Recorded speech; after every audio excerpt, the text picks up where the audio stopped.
믿음으로 기적을 이루라 하는 제목으로 함께 은혜를 나누고자 합니다. 켈빈 밀러라고 하는 사람이 쓴 책에 보면요, 생활 속에서 기적을 경험하라 하는 책인데요, 이런 내용이 있어요. 하나님이 심지어 자신이 창조하신 자연 법칙을 깨뜨리면서까지 기적을 일으키시는 이유가 무엇일까? 그 이유는 단순하고도 분명합니다. 바로 우리를 향한 사랑 때문입니다. 이런 내용이 있습니다. 사실 사람은 태어나면 반드시 뭐 해야 됩니까? 죽어야 됩니다. 죽는 것이 결코 나쁜 것이 아닙니다. 그게 하나의 법칙이에요. 그래 죽어야지 우리가 어디를 갈 수 있습니까? 천국 갈 수 있으니까. 사람이 살면서 아픈 것도 축복이라 했습니다. 왜 그렇습니까? 사람은 좀 어리석고 미련해서 아프지 않으면 뭐합니까? 죽을 때까지 해요. 제가 전에 말씀드렸지만 중요한 일을 앞두고 몸살을 할 때 얼마나 감사했는지 모릅니다. 처음에는 원망했습니다. 이 바쁜 시국에 왜 아프게 하시는가?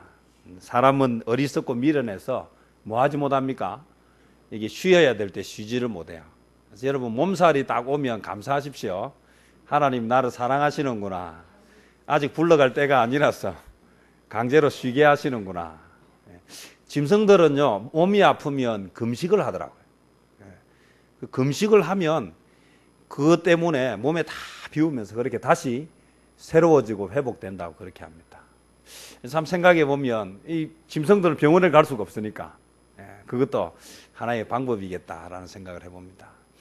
사람은 몸살이 나야 쉬고요. 또 사람이 조금씩 아픈 것은 뭐 하게 됩니까? 건강할 때 지켜야 된다는 교훈을 얻기도 하기 때문입니다. 어쨌든 사람은 태어나서 죽는 동안에 크고 작은 여러 가지 질병들을 겪고 또 어려움들을 겪습니다. 결국은 나이가 들면 또 늙고 병들고 죽는 것이 하나님이 만드신 법칙입니다. 하나님은 짐승들을 만들 때도요, 힘이 강한 짐승과 힘이 약한 짐승을 만들었어요. 강한 짐승이 약한 짐승을 잡아먹고 살도록 그렇게 법칙을 만들어 두었습니다. 그런데 그 법칙을 깨는 것, 하나님이 만드신 법칙을 스스로 깨면서까지 하시는 일이 무엇인가 하면 기적이에요. 그럼 왜 하나님은 스스로 만든 법칙을 스스로 깨면서까지 그런 모순적인 행동을 하시는가? 그 이유를 가만히 생각해 보니까 하나님이 우리를 너무 사랑하시기 때문이다. 이것이 켈빈 밀러가 쓴 생활 속에서 기적을 경험하는 책 내용에 나오는 중요한 부분입니다. 결국 하나님의 기적은 하나님의 사람들을 향한 하나님의 사랑입니다. 그래서 절망적인 상황에 희망을 불어넣으시는 하나님의 능력, 무미건조한 우리의 일상에 신나고 흥미진진한 그런 이벤트를 만들어 주시는 것, 이것이 하나님께서 우리에게 기적을 보여주시는 특별한 이유라 할 수 있습니다. 오늘 본문에 나오는 12해 혈루증을 앓고 있는 여인도 주님을 만나면서 이 놀라운 기적을 경험하는 것입니다. 사실 뭐 혈루증 앓다가 뭐 하면 됩니까? 죽어서 천국 가면 되는데, 사람은 어차피 한 번 나면 한 번 죽게 되어 있는데 세월을 거스를 수 있는 장사가 없는데, 왜 하나님은 이 여인을 통해서 하나님의 놀라운 기적을 행하셨을까? 오늘 우리의 삶 가운데 이런 기적은 어떻게 하면 경험할 수 있을까? 먼저 이 여인의 삶을 잠깐만 살펴보면 12회를 혈루증으로 앓았던 이 여인의 삶은 한마디로 고통스럽고 절망적이었다, 이렇게 말할 수 있습니다. 이 혈루증이 무엇이냐 하면 이 여자가 하혈을 하는 그런 질병인데요. 유대교의 율법에 따르면 이 여자가 하혈을 하면 부정하다라고 취급을 받았고요. 부정한 사람은 공동체에 함께 할 수 없었습니다. 그래서 이 여인은 이 병 때문에 고통받는 것도 고통이지만 이 병으로 인해서 공동체로부터 함께 하지 못하는, 그래서 소외되는 또 다른 이중고를 겪고 있었다는 것입니다.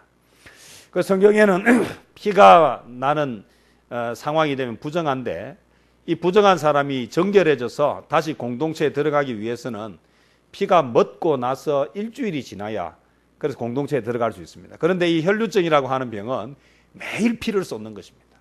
매일 피를 쏟으니 피가 멎지 않고 피가 멎지 않으니 정결해질 수 없고 정결해질 수가 없으니 공동체에 들어갈 수 없는 사랑하는 가족과 사랑하는 친구들을 만날 수 없는 그런 고통스러운 상황이 계속되었다는 것입니다. 사람이 처음 병이 들었을 때는 고쳐보겠다는 노력을 해봅니다. 이 여인도 무지 노력을 했을 것입니다. 그런데 이게 하루 이틀 지나고 한 달, 두 달이 지나고 1년, 2년이 지나도 고쳐지지 않을 때에 무려 얼마의 시간이 흘렀다고 하냐면 12년이라고 하는 세월이 흘렀다고 합니다. 이 12년이 될 동안 이 여인에게 한 가지 아주 특별한 점이 하나 있는데 그것이 무엇인가 하면 그 12년 동안 이 혈루증이라고 하는 이 혈루병을 앓고 있는 이 여인이 뭐 하지 않았는가? 포기하지 않았다는 것입니다. 여러분, 이 참 중요한 이야기입니다. 대부분의 사람들은 이 정도 되면 어떻게 합니까? 삶을 포기합니다. 여기까지 가지 않습니다. 그런데 이 여인은 끝까지 뭐 하지 않았습니까? 포기하지 않았다는 것입니다. 이 포기하지 않았기 때문에 뭐를 경험하게 되었습니까? 기적을 경험했다. 만약에 11년까지만 하고 포기했으면 어떻게 됐겠습니까? 오늘 이 여인은 성경에 나오지 않았을 것입니다. 그럼 우리는 생각해 봅니다. 도대체 이 여인은 그 절망스럽고 고통스러운 시간을 어떻게 견딜 수 있었을까? 어떻게 포기하지 않을 수 있었을까? 결국 기적은 어떤 사람에게 허락되어지는가라고 하면 포기하지 않고 절망하지 않고 소망을 갖는 자에게 임한다, 이렇게 말할 수 있습니다. 결국 그 여인이 포기하지 않고 절망하지 않았던 이유는 무엇을 가지고 있었기 때문입니까? 희망이라고, 소망을 가지고 있었다는 것입니다. 오늘 우리가 인생을 살아가면서 기적을 경험하려고 하면 기적이 일어날 것이라고 하는 뭐가 있어야 됩니까? 소망이 있어야 돼요. 이 소망. 그래서 믿음이라고 하는 것은요, 절망 속에서 소망을, 희망을 가지는 것이다. 결국 이 여인이 그 긴 세월을, 그 고통스러운 상황을 보내면서 그는 절망을 선택하지 않고 희망을 선택했다는 것이고, 나을 수 있다라고 하는 그 소망을 가지고 있어요. 뭐 할 때까지 이 소망을 놓지 않았겠습니까? 죽는 그 순간까지. 오늘 저와 여러분, 하나님께서 인간이 태어나면 죽도록 만들어둔 이 자연 법칙 속에 사는데 우리가 가져야 하는 것은 뭐 할 때까지? 죽는 그 순간까지 뭐를 놓지 말아야 된다? 소망을 놓지 말아야 된다. 희망을 놓지 말아야 한다. 오늘 이것이 우리 성경을 통해서 우리에게 주는 중요한 교훈 가운데 하나가 아닌가. 왜 하필 혈류증 앓는 여인을 1년 된 여인일 때 고쳐주면 얼마나 좋겠습니까? 그런데 왜 하나님은 1년도 아니고 10년이 넘어서 12년째 될 때 고쳐주셨을까요? 이건 하나님한테 한번 물어보시고. 제가 생각할 때는 이 이유는 그 긴 세월 동안 이 여인이 뭐 하지 않았기 때문에? 소망을 놓지 않았기 때문에. 오늘 저와 여러분, 기적을 경험하시려면 뭐 해야 됩니까? 소망을 놓지 말아야 되고, 이 소망을 놓지 않는 힘은 무엇입니까? 믿음. 나을 수 있다라고 하는 믿음이다. 오늘 우리가 신앙생활을 하면서 우리가 소망을 가지고 살아갈 수 있는 것은 하나님께서 우리에게 기적을 베풀어 주실 수 있다. 기적을 베풀어 주시면 우리가 그 기적을 누리게 될 것이라고 하는 이 믿음이 우리로 하여금 절망 가운데에서도 포기하지 않게 만든다는 것입니다. 절망의 유혹을 이기는 길은 희망을 선택하는 것밖에 없습니다. 사람은 뭔가를 자꾸 했는데 계속 노력함에도 불구하고 이루어지지 않을 때 뭐 하게 됩니까? 절망하게 돼요. 운동을 이렇게 해보면요, 이게 조금만 해도 성과가 잘 나타나면 참 좋은데 성과가 잘 안 나타나는 운동은 계속하기가 힘이 들어요. 여러 가지 운동을 조금씩 해봤는데요, 제가 해보니까 이 테니스가 제일 어려운 것 같아요. 어떤 날은 좀 잘 되는 것 같아서 자신감을 가졌는데 다음날 가보면 이전보다 더 못해요. 왜 그런지 잘 모르겠어요. 1년이라고 하는 세월이 흘러서 2년이라고 하는 세월이 흐르면서 자꾸 늘어야 되는데 생각만큼 잘 늘지 않아요. 다른 운동은 한 2, 3년 정도 하면 어느 경지에 이르는데 이건 참 잘 오르지 않는 운동인 것 같아요. 그래서 중간에 포기하는 사람들이 참 많아요. 공부도 마찬가지일 것 같아요. 여러분, 마음 먹고 진짜 한 2, 3개월 공부해가지고 성적이 원하는 대로 쭉 올라가면 누구나 다 공부할 것 같아요. 그런데 이게 몇 개월을 했는데도 불구하고 결과가 어떻습니까? 내가 원하는 만큼 나오지 않을 때 사람들은 자꾸 어떤 마음이 듭니까? 포기하고 싶어지는 마음이 생긴다는 것입니다. 오늘 결국은 우리가 절망을 선택하느냐 희망을 선택하느냐 그 선택에 따라서 인생이 많이 변합니다. 될 때까지 한다 하면 시간이 지나면 어떻습니까? 결과가 있습니다. 오늘 절망이라고 하는 것은요, 희망을 놓을 때 우리에게 찾아오는 것입니다. 내 스스로 희망을 포기하지 않는 한 우리에게는 절망은 오지 않습니다. 우리 앞에 누가 있습니까? 주님의 능력이 있습니다. 주님의 능력을 붙잡는 바로 그 선택이 우리로 하여금 절망의 자리에 있지 않게 할 것입니다. 아무리 힘들고 어려운 상황일지라도 하나님을 의지하는 것, 이것이 12해가 아니라 20해가 되고 20해가 넘어도 우리를 견디게 할 것입니다. 이것이 믿음입니다. 히브리서 11장 믿음장 6절 말씀해 보면 하나님을 기쁘시게 하는 믿음이 무엇이라고 합니까? 하나님이 계시다는 것을 믿고 그를 찾는 자에게 상 주신다는 것을 믿는 그 믿음이 하나님을 기쁘시게 하고, 그러면 하나님을 기쁘시게 하면 하나님이 우리에게 뭘 주시겠습니까? 상을 주신다는 것입니다. 그게 무엇입니까? 그게 기적이라고 할 수 있습니다. 오늘 요한일서 5장 4절에 보면 세상을 이기는 승리는 이것이니 우리의 믿음이니라. 세상을 이기는 승리는 이것이니 우리의 믿음이다. 무엇을 해야 될지 어떻게 살아야 될지 암담하죠.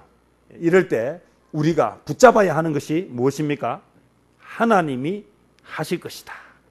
하나님을 찾는 자, 하나님을 기쁘시게 하는 자, 하나님을 의지하는 자, 하나님 앞에 나아오는 자, 그에게 하나님께서 승리라고 하는 놀라운 선물을 주실 것이다.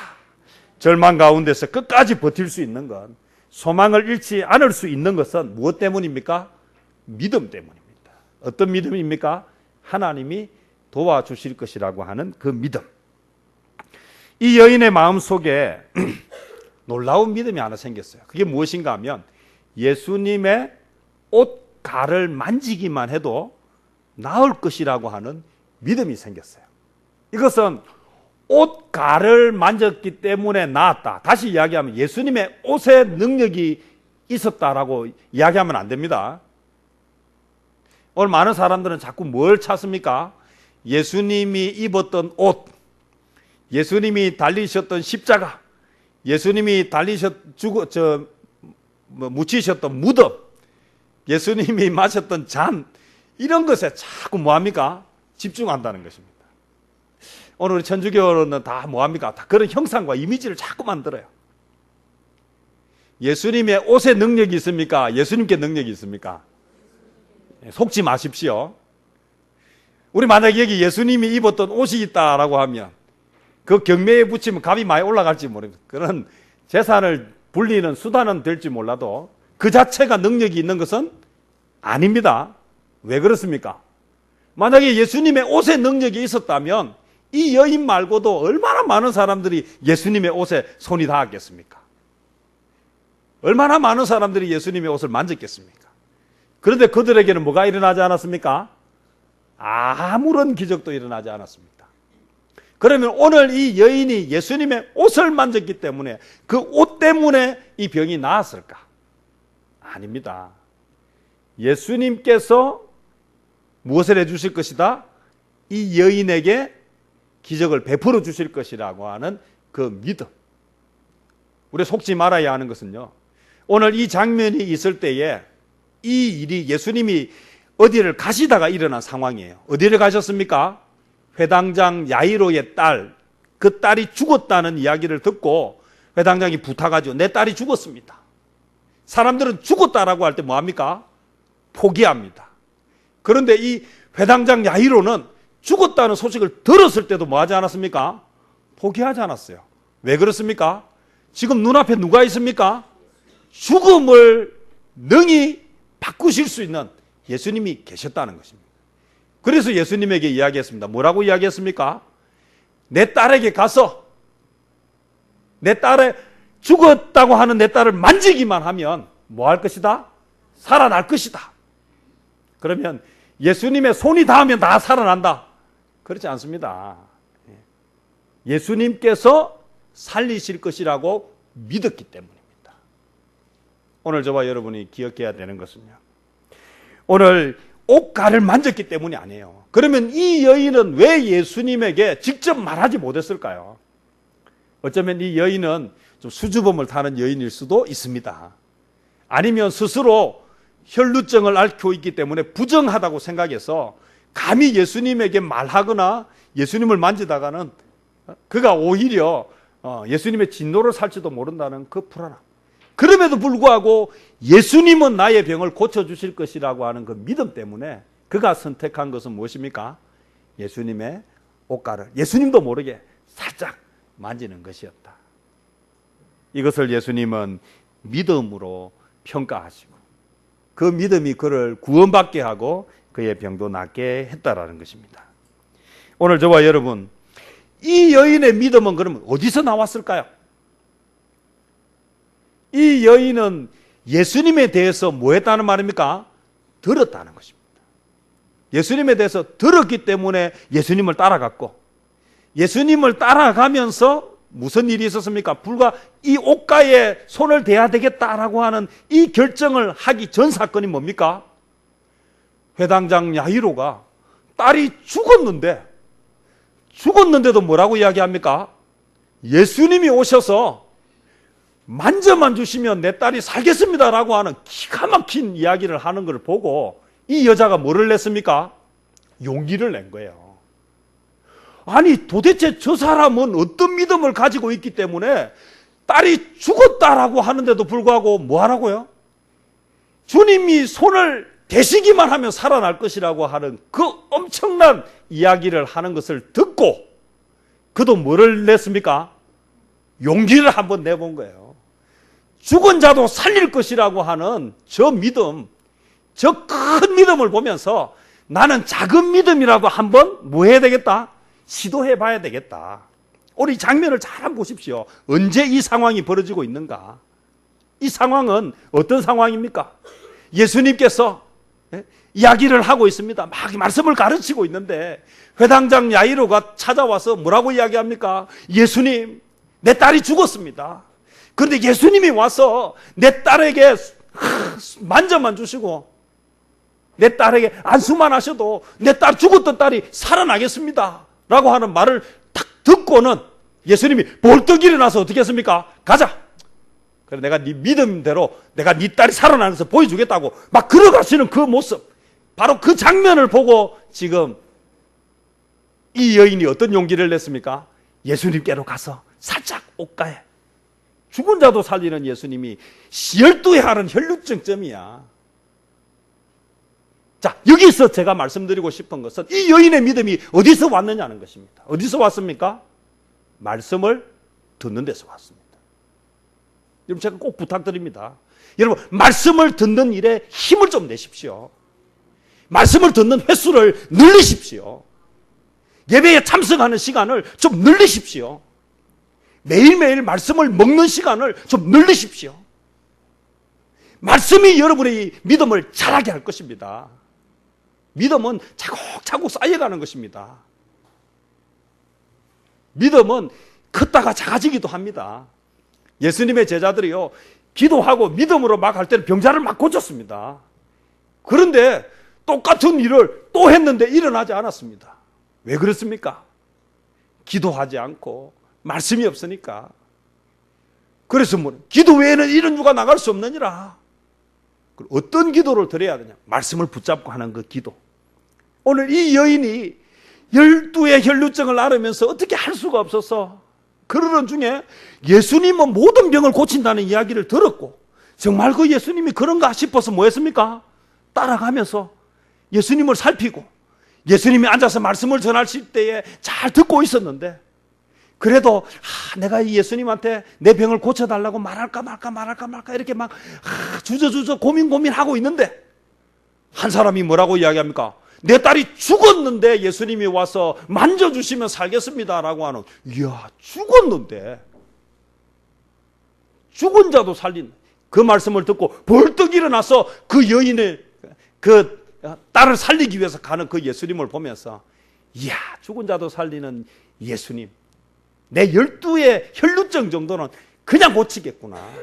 그런데 그것을 말하기가 그렇고 용기도 잘 안 나고 또 그 사람들도 많고 또 죽은 딸을 살리러 가는 그 바쁜 걸음에 내 문제까지 이야기하기도 좀 그렇고, 그런데 너무 다급하니까 내 문제가, 그래서 뭐합니까? 예수님한테 와서 옷가에 살짝 손을 대면 왠지 그 예수님께서 나를 낫게 해주실 것이라고 하는 그 믿음. 어디서 나왔다고요? 말씀을 듣는 데서 나왔습니다. 오늘 저와 여러분 놓지 마시기를 바랍니다. 결국 믿음은 어디서 오는가라고 한다면 로마서 10장 17절 말씀에 믿음은 들음에서 나며 들음은 그리스도의 말씀을 말미암았느니라. 믿음은 뭐를 들어야 생깁니까? 말씀을 들어야 생깁니다. 여러분, 제가 왜 말씀을 자꾸 읽으라고 이야기하느냐 하면, 말씀을 읽어야 뭐가 생기기 때문입니까? 믿음이 생기기 때문입니다. 여러분, 말씀을 왜 들으라고 이야기하는가 하면, 여러분 차를 딱 시동을 딱 걸면 뭐가 나와야 되겠습니까? 교통방송. 때로는 교통방송이 나와야 될 때가 있습니다. 언제요? 이제 추석 명절에 귀경하거나 갈 때 어디가 막히는지, 출퇴근 시간에 어디 사고가 난 건 없는지. 그러나 그 외에는 뭐가 나와야 됩니까? 말씀이 나와야 돼요. 말씀을 가까이 하십시오. 찬양을 가까이 하십시오. 그러면 오늘 저와 여러분을 살릴 것입니다. 그 찬양이, 그 말씀이, 그 기도가 우리를 뭐하게 만듭니까? 믿음이 자라게 만들 것입니다. 믿음은 들음에서 나고 그 들음은 말씀을 들을 때 나온다는 것입니다. 오늘 우리 주일학교 아이들 제가 설교하면서 에스겔 선지자에 대해서 말합니다.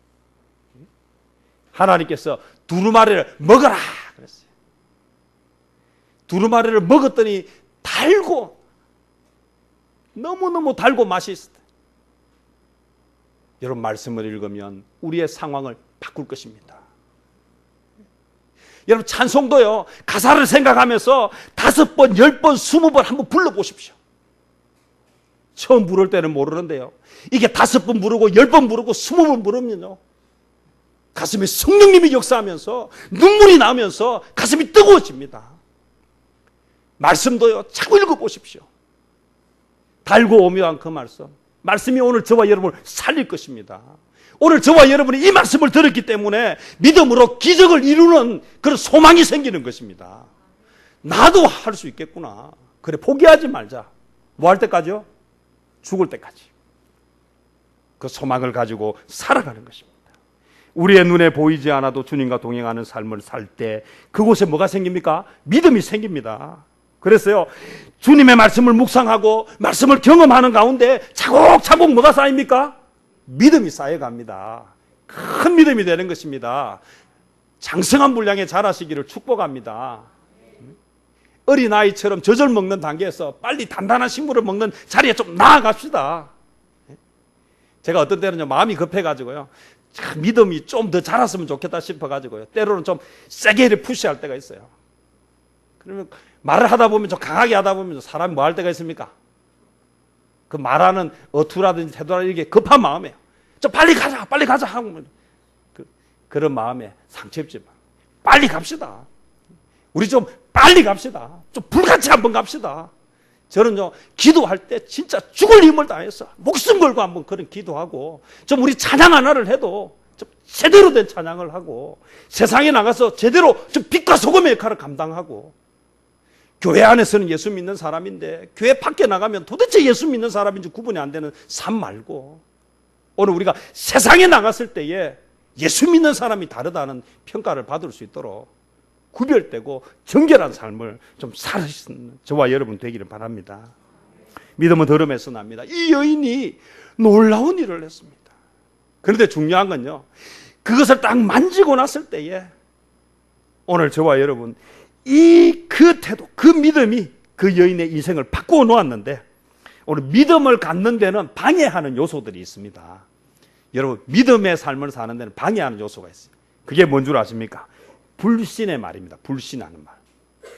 뭘 좀 하려고 하자, 한번 해보자 이렇게 하면 그게 되겠습니까? 이 불신하는 말을 뭐 해야 됩니까?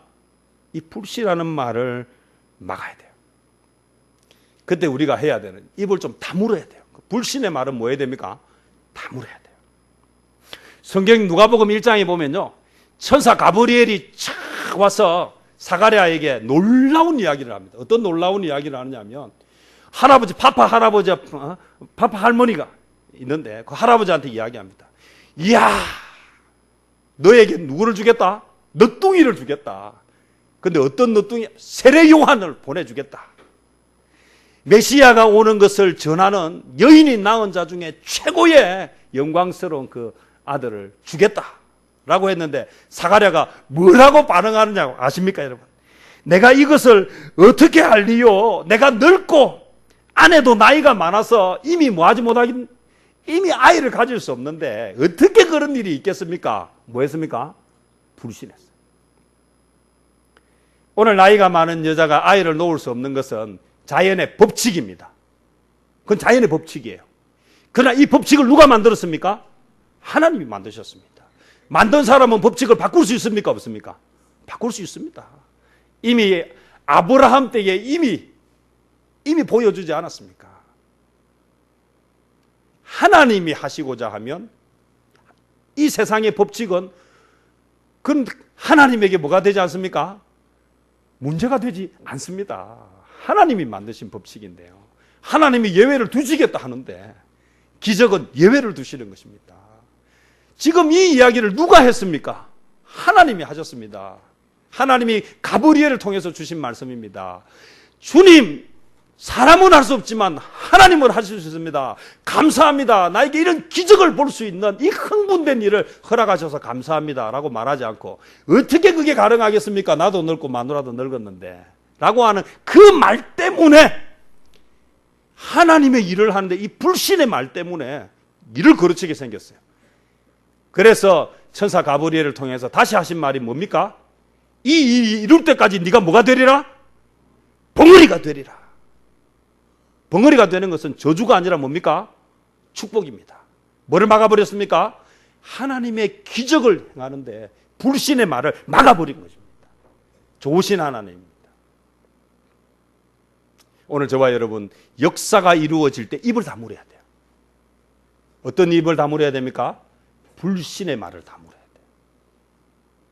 하나님이 하시면 일어날 수 있는 일입니다. 어떤 것도 가능하다는 것입니다. 에스겔에게 두루마리를 먹어라 하고 나서 하신 말이 뭡니까? 이 뼈들이 너희 살겠느냐? 라고 했을 때에 에스겔의 상식으로는 삽니까? 못 삽니까? 못 삽니다. 그래서 뭐라고 얘기했습니까? 지혜롭게 해야 돼요. 요때 마음에 불신이 있을 때에 지혜로워야 돼요. 뭐라고요? 산다 못 산다 함부로 말하면 안 돼요. 뭐라고 말하면 됩니까? 주님이 아십니다. 살리고 죽이고 뭐 바꾸고 안 바꾸고 하나님이 아십니다. 내 생식으로 내 생각으로 뭐 하지 말라? 불신의 말을 뱉지 말라는 것입니다. 여리고 성을 돌 때에 어떤 일을 시킨 줄 아십니까? 다른 거 아무것도 하지 않았습니다. 하루 한 바퀴씩 엿새를 돌고 마지막 날 7바퀴를 돌 때에도 한 말은 딱 이거예요. 뭐 하지 말아라? 성을 돈다고 뭐가 달라질까? 이런 불평의 말을 하지 못해요.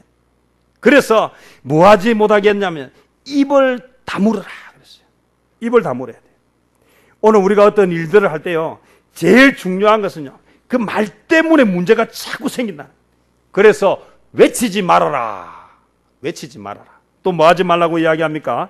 음성을 들리게 하지 말라. 소곤소곤 제잘되는 소리도 하지 마라. 아무 말도 내지 마라.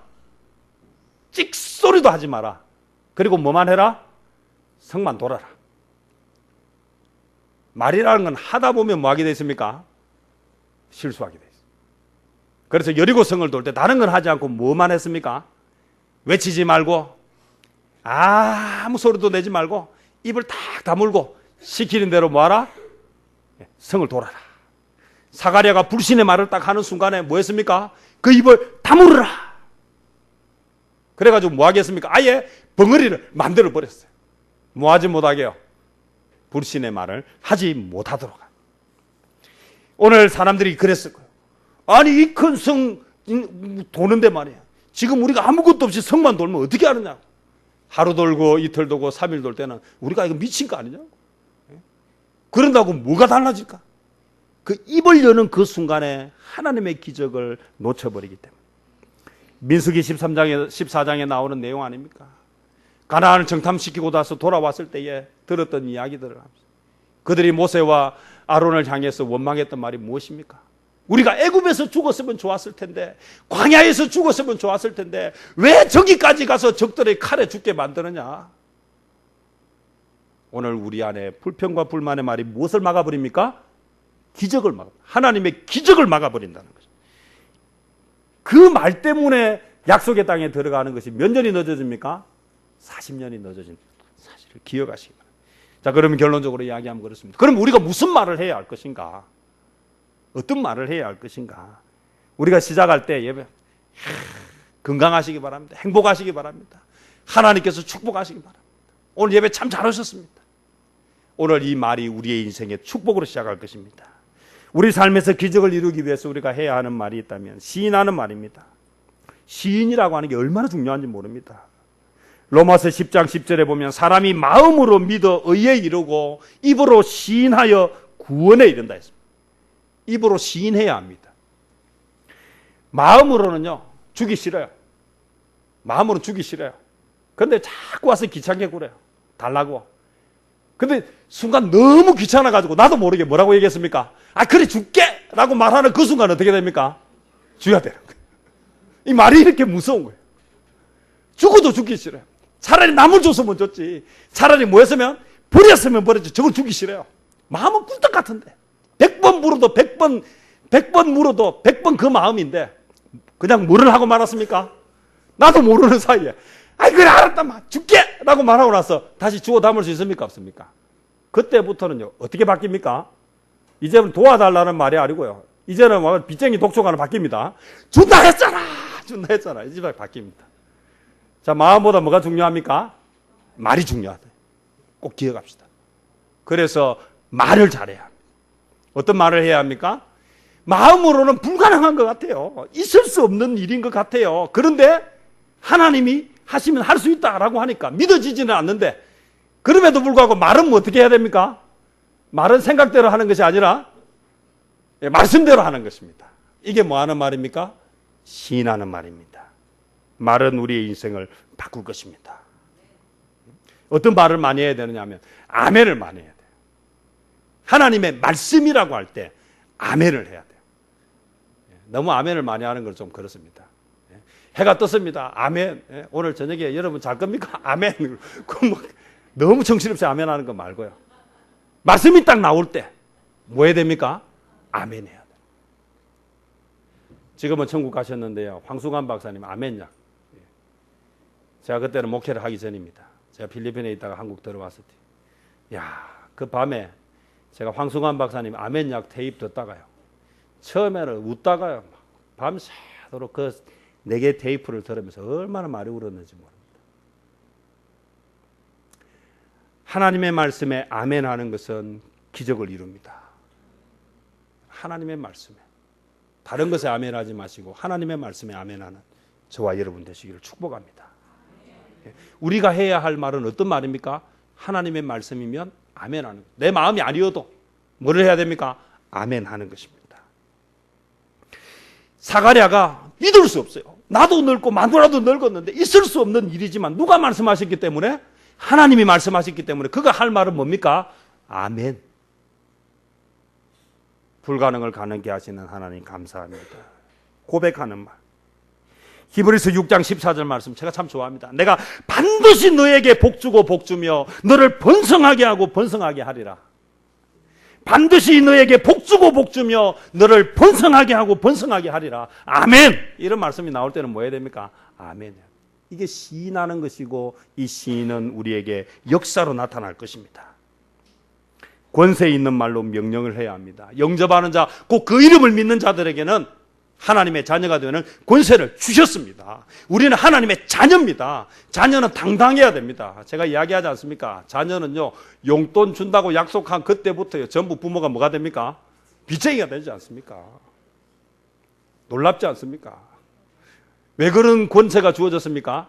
자녀라는 이유 하나만. 그래서 용돈 올려준다는 얘기를 함부로 하면 안 돼. 함부로 하는 그때부터 인생이 꼬이기 시작. 그래 내가 알아서 나중에 해줄게. 나는 그 말 때문에요. 나중에 언제 하면서 빚쟁이가 되지 않습니까? 우리는 하나님의 자녀입니다. 하나님의 권세, 자녀가 되는 권세를 누렸습니다. 오늘 이제 우리가 뭐 해야 됩니까? 선포해야 돼요. 야고보서 4장 7절에 보면 마귀를 대적하라. 그리하면 너희를 피하리라. 마귀가 우리가 무서워서 피하는 것이 아니라 누구 때문에 피한다고요? 우리가 하나님의 자녀이기 때문에. 마귀 따위는 자꾸 두려워하고 한 발 물러나지 마시고 담대하게 선포해야 돼요. 예수 이름으로 명하노니 물러가라. 제가 우리 아이들 영성 캠프 할 때요, 우리 교사 대회 할 때 아이들 가르칠 때 그걸 가르쳤어요. 천국 문 앞에 들어가려고 하는데 마귀가 딱 막았었어요. 마귀가 막아서 가지고 뭐라고 이야기하느냐, 야 임마 너는 거짓말도 많이 하고 엄마 속도 많이 시키고 싸움도 많이 하고 네 같은 놈이 무슨 천국에 가? 그러니까 애가 천국 들어가려고 하다가 문 앞에서 뭐합니까? 맞아, 나는 거짓말도 많이 하고 나쁜 짓도 많이 하고 엄마 속도 썩이고, 야, 자기가 지은 죄가 주마등처럼 지나가고 있는 그때에 천국을 들어갈 수 있는 한 가지는 딱 한 가지 뭡니까? 나는 예수님입니다! 딱 한마디만 하면 마귀는 어떻게 합니까? 36개 주랭랑을 친다는 것입니다. 이게 답입니다. 오늘 저와 여러분 구원은 누구 때문에? 내가 의롭게 살았기 때문이 아니라 내가 예수님을 믿기 때문에, 나의 죄를 대신해서 지불해 주신 예수님을 믿기 때문입니다. 중국집에 가서 짜장면 10그릇 먹고 났는데요, 아버지가 와서 계산했습니다. 주인이 돈 안 된다고 뭐라 하면 뭐 해야 됩니까? 제가 접시라도 닦겠습니다 해야 되겠습니까? 아니면 우리 아빠가 돈 냈잖아요 하고 나가야 됩니까? 여러분 제발 좀 부탁합니다. 오늘 우리가 하나님을 믿는 그 믿음은요, 누리는 것입니다. 우리는 하나님의 자녀고 하나님이 우리에게 무엇을 주셨습니까? 권세를 주셨습니다. 공격은 최선의 방어입니다. 예수 믿는 사람 두려워하지 마십시오. 점쟁이 앞에 갈 때 절대로 두려워하지 마십시오. 혹시 점쟁이가 나의 잘못된 것들을 알고 있는 건 아닌가 하고 겁을 내지 마십시오. 옛날에 제가 좀 두려워한 적이 있어요. 용하다는 점쟁이 앞에 가면 내가 엄마 속이고 이렇게 내가 거짓말한 게 혹시 들통나지 않을까. 요즘은 그런 생각 합니까 안 합니까? 그런 생각 안 합니다. 누구든지 덤벼라. 우리는 하나님을 믿는 하나님의 자녀입니다. 오늘 저와 여러분 믿음으로 기적을 이루는 저와 여러분 되시기를 주님의 이름으로 축복합니다. 기도하겠습니다. 주님 감사합니다.